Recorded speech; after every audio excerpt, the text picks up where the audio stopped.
ছেলেকে সেনা সদস্য বানাতে দিনরাত নসিমন চালান জন্ম থেকেই বাম পা না থাকা নিতাই রায়। ছোট্ট একটা মুদি দোকান থাকলেও নেই তেমন মালামাল।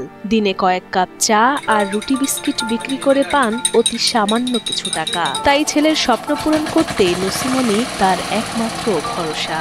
আমার একটা পা নেই আর বামাতে দুটো আঙুল নেই, দোকানদারি করি আর এই নসিমন চালাই। 200-300 টাকা যা হয় ছেলেটার পড়াশোনার খরচ তাও চালাতে পারি না ঠিক মতন। এ নিয়ে খুব কষ্টে আছেন। প্রত্যেকটা বাবা আমার আশা থাকে যে ছেলেটা ভালো পজিশনে যাক। আমার ছেলেটা লেখাপড়া করে যদি আমার পাশে একটু দাঁড়ায় তাহলে আমার কষ্টটা একটু কমবে। নসিমন চালক বাবার ছেলে 10ম শ্রেণীতে পড়ুয়া আপন রায়ের ইচ্ছে পড়ালেখা শেষ করে হবেন সেনাবাহিনীর সদস্য। তবে অর্থাভাবে সেই ইচ্ছা পূরণ হবে কিনা তা নিয়ে দুশ্চিন্তায় দিন কাটে তার। বাবার একটা পাও নেই, সেভাবে সে আমাকে পড়াশোনা করাচ্ছে। আমার ইচ্ছা আছে আমি বড় হয়ে বাংলাদেশ সেনাবাহিনীর গর্বিত সদস্য হতে চাই, কিন্তু অর্থের জন্য এটা সম্ভব হবে কিনা। এদিকে অভাগী মা বিজলি রায় আক্ষেপ করেন, অর্থ না থাকায় ছেলেকে ভালো খাবার বা পোশাক দিতে পারেন না তারা। খেয়ে না খেয়ে দিন কাটে তাদের। আমার একটা ছেলেটা পড়াশোনা করে, এবার 10-এ পড়ে। ছেলেটা ভালো দামা সেরকম কোনো লাইন নেই। মংলার চিলা ইউনিয়নের পূর্ব চিলা গ্রামের বাসিন্দা নিতাই রায়। স্ত্রী, বৃদ্ধা মা ও ছেলেকে নিয়ে ভাঙাচোরা একটি টিনের ঘরে বসবাস করেন তিনি।